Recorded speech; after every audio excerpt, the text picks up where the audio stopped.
Dans nos vidéos précédentes, nous avons examiné les modèles de chaleur Globcore Mojave, avec 1 ou 2 absorbeurs. Que cet équipement est utilisé pour sécher l'air atmosphérique.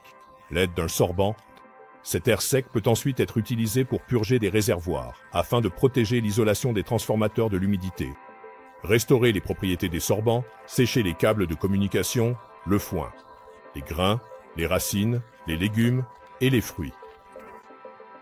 Les performances de séchage de l'air des Mojave Heat varient en fonction du modèle. C'est 200, 150 mètres cubes par heure. Pour faciliter l'utilisation, nous avons automatisé le modèle Mojave Heat avec 2 absorbeurs. L'opérateur démarre, contrôle, surveille le fonctionnement à l'aide d'un écran tactile au design résistant à la poussière et à l'humidité.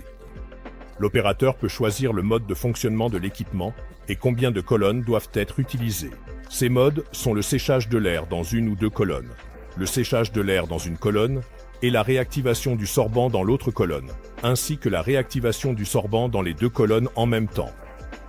Pour que le Mojave Heat commence à sécher l'air ambiant, l'opérateur règle la température et le débit d'air requis sur l'écran tactile et appuie sur le bouton de démarrage.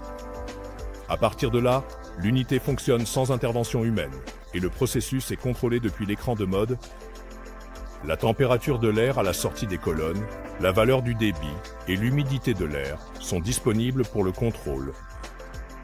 Dans le mode de réactivation du sorbant, l'opérateur règle la température souhaitée dans la partie supérieure de l'absorbeur, dans une plage de 350 à 430 degrés Celsius, et appuie sur le bouton démarrer.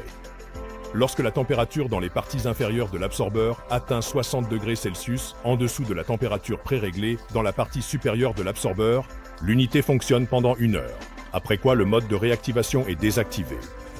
L'opérateur peut contrôler la durée du mode de réactivation, ainsi que la température dans les parties supérieures et inférieures de l'absorbeur. La transition d'un mode à un autre est facilitée par des vannes électromagnétiques qui redirigent le flux d'air pour le séchage ou la régénération du sorbant.